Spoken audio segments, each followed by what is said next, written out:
खबर शामिल करते हैं कराची से, जहां पर कोरंगी 3 शाह अहमद नूरानी ईदगाह ग्राउंड बचा एक्शन कमेटी के सदर और जनरल सेक्रेटरी की वफद के हमरा डिप्टी कमिश्नर कोरंगी सैयद मोहम्मद अली जैदी से मुलाकात की। इसी वाले से मज़ीद तफसीलात जानते हैं जावेद महमूद अराइन से।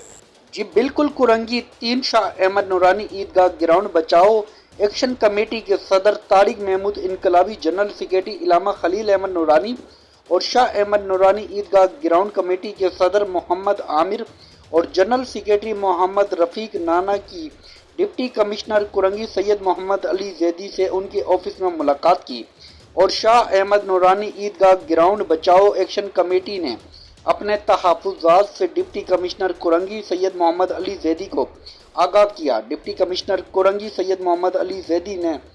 शाह अहमद नूरानी ईदगाह ग्राउंड बचाओ कमेटी को यकीन दहानी करवाई कि हुकूमत सिंध ने अवाम की सहूलत के लिए शाह अहमद नूरानी ईदगाह ग्राउंड में फुटबॉल ग्राउंड अवाम की तफरीह के लिए बना रही है और शाह अहमद नूरानी ईदगाह ग्राउंड में किसी किस्म की कमर्शियल काम, दुकानें वगैरह नहीं बनाई जाएंगी और ईदगाह ग्राउंड तमाम दीनी, मजहबी व ईदैन के प्रोग्राम के लिए भरपूर ताउन जारी रखेगी। रिपोर्ट जावेद महमूद अराइन,